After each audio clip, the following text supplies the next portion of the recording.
Melihat banyaknya korban investasi bodong, maka perlu pengetahuan akan investasi. Hal ini membuat masyarakat terhindar dari penipuan investasi bodong oleh oknum-oknum yang tidak bertanggung jawab. Berikut tips yang perlu diperhatikan untuk menghindari penipuan investasi. 1. Jangan cepat tergiur dengan janji keuntungan besar. Patut dicurigai bila ada pihak yang menjanjikan tingkat keuntungan yang jauh melebihi hasil tingkat bunga bank umum dan juga dijanjikan investasi tidak memiliki risiko kerugian. 2. Pastikan lembaga investasi memiliki izin. Periksa terlebih dahulu calon investor dengan memeriksa izin dari orang atau lembaga yang menawarkan investasi.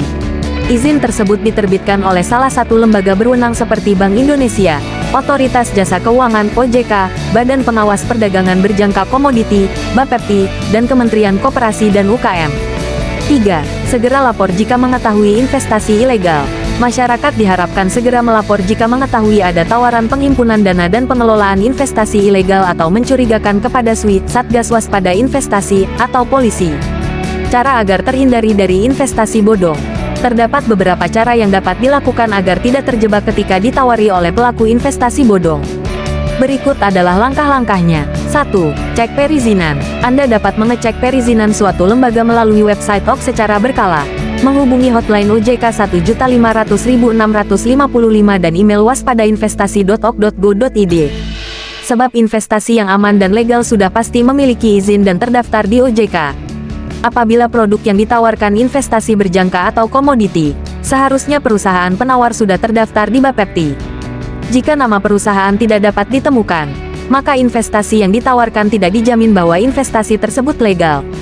2. Keuntungan tidak masuk akal. Calon investor wajib mewaspadai jika ada orang atau perusahaan yang menjanjikan keuntungan investasi terlalu besar atau tidak masuk akal. Sebaiknya bertanya terlebih dahulu bagaimana alur bisnisnya sampai bisa mencapai nominal keuntungan tertentu. 3. Tanyakan bagaimana perusahaan tersebut menjalankan investasi. Masyarakat disarankan untuk tidak terburu-buru menyetujui investasi yang ditawarkan kepadanya. Bertanyalah bagaimana sistem kerja perusahaan tersebut dalam menjalankan investasinya. Apabila perusahaan tersebut terkesan menutup-nutupi dan tidak transparan, maka sebaiknya hindari untuk berinvestasi di perusahaan tersebut. 4. Jangan sekedar ikut-ikutan. Investasi saat ini mulai banyak diperbincangkan oleh anak muda. Banyak anak muda yang ingin melakukan investasi karena takut dikatakan ketinggalan zaman atau FOMO, Fear of Missing Out. Sehingga, bagi yang belum melakukan investasi terkesan tidak melek keuangan dan kurang memikirkan masa depan.